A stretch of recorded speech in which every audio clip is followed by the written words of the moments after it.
नमस्कार दोस्तों। कुंभ में भगदड़ हुई, सरकार ने कहा कोई भगदड़ नहीं हुई, कोई नहीं मरा। नई दिल्ली रेलवे स्टेशन पर भगदड़ हुई, 18 लोग मर गए। रेलवे ने कहा कोई भगदड़ नहीं हुई।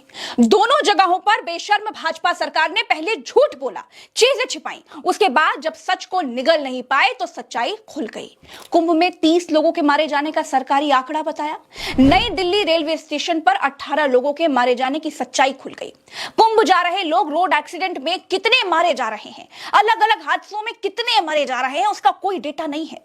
मैं कुंभ पर खबरें बता बता कर थक गई हूं, पूरी तरह छक गई हूं। जितनी बार मैं ये तय करती हूं कि अब चाहे जितने लोगों की जान जाए, ना बाबा ना, मैं कुंभ पर खबर अब नहीं करूंगी।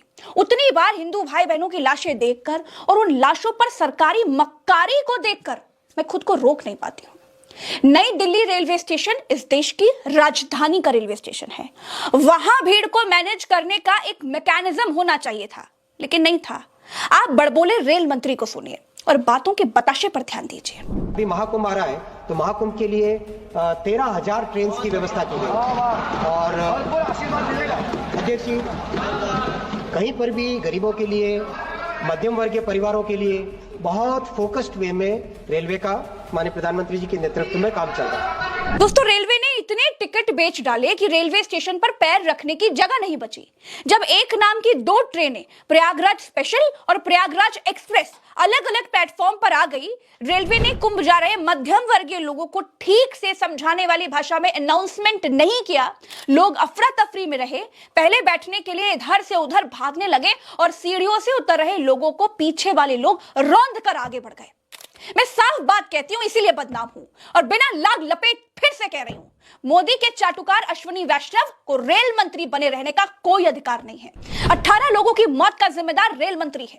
मिस्टर अश्विनी वैष्णव जी, अगर आपकी आंखों में शर्म का इतना भी पानी बचा हो तो 1 मिनट भी आपको रेल मंत्री की गद्दी पर नहीं बैठना चाहिए। इस देश के पत्रकार होने के नाते, इस देश की नागरिक होने के नाते, इस देश की बेटी होने के नाते मैं आपसे इस्तीफा मांगती हूं। आप ई रिक्शा मंत्री बनने के लायक भी नहीं है। 8,500 जनरल टिकट खरीदे गए और रेलवे सोता रहा, उसको मालूम ही नहीं चला।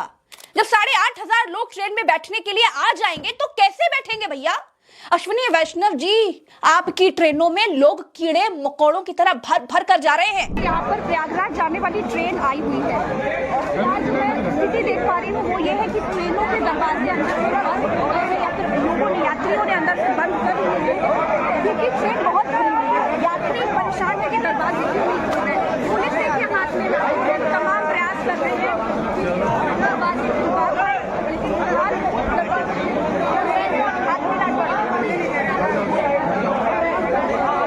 जब ट्रेन में सीटें लिमिटेड है तो टिकट अनलिमिटेड क्यों बेचे जाते हैं? जब स्टेशन पर जगह लिमिटेड है तो भयानक भीड़ स्टेशन के भीतर कैसे उतर जाती है? जब ट्रेन में लोग एक दूसरे के ऊपर बैठकर कुंभ जा रहे हैं तो ऐसी व्यवस्था क्यों है?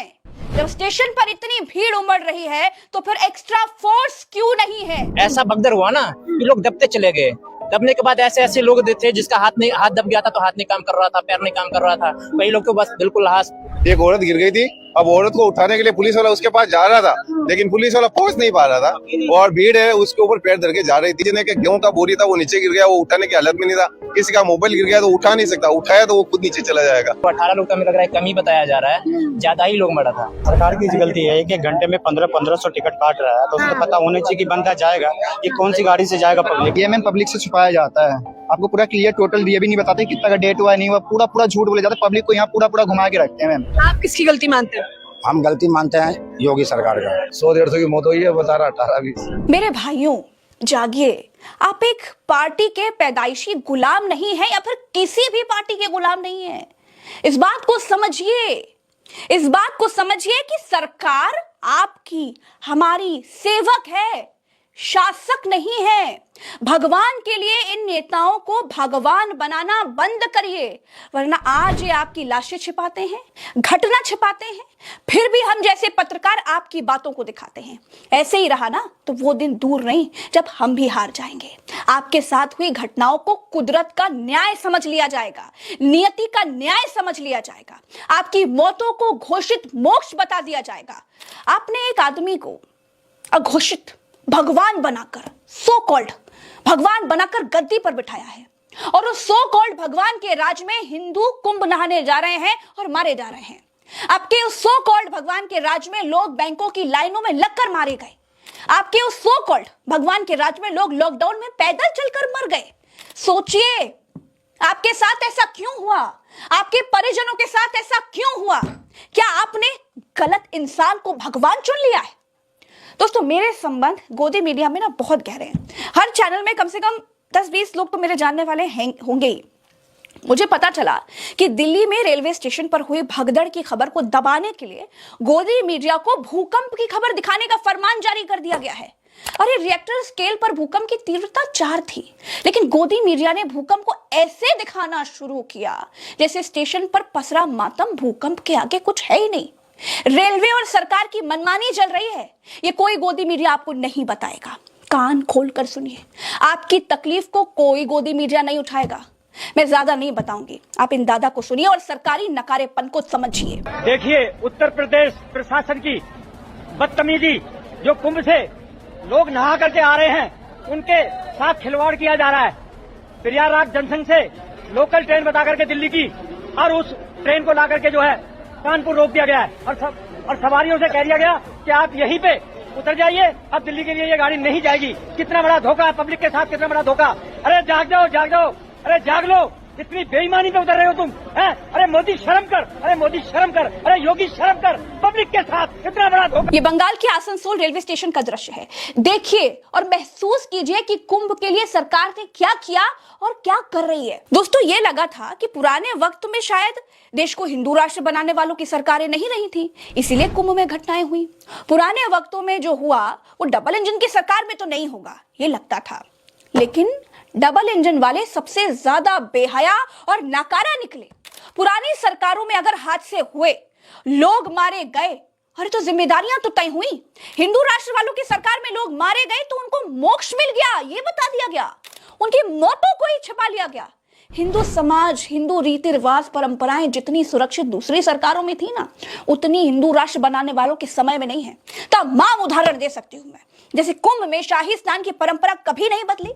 मौनी अमावस्या के दिन शाही स्नान ब्रह्म मुहूर्त की जगह दोपहर में हुआ, क्योंकि ब्रह्म मुहूर्त में ये लोग लाशें छिपा रहे थे। ये मंदिर बनाने के लिए न जाने कितने मंदिर उजाड़ डाले, चाहे वो अयोध्या हो या काशी हो। जो बाबा या शंकराचार्य भाजपा का बड़ा चापलूस रहेगा, उसी को गाली नहीं पड़ेगी। बाकी दूसरे शंकराचार्यों को और दूसरे बाबाओं को ये गाली दिलवाते हैं। मंदिर कमाई के तराजू पर तोले जा रहे हैं। जैसे आज की तस्वीर देखिए, अमर उजाला में छपी है। देखिए, अखबार कहता है कि राम मंदिर ने कमाई के मामले में स्वर्ण मंदिर और वैष्णो देवी को भी पीछे छोड़ दिया है। इससे आपकी उन्नति और प्रगति में क्या अंतर आया, क्या फर्क पड़ा? कमेंट में बताइए जरा। ज्यादा टर्नओवर वाले राम मंदिर में कितने पिछड़े दलित के लिए वैकेंसियां निकलने वाली हैं भाई? कमेंट में बताइए।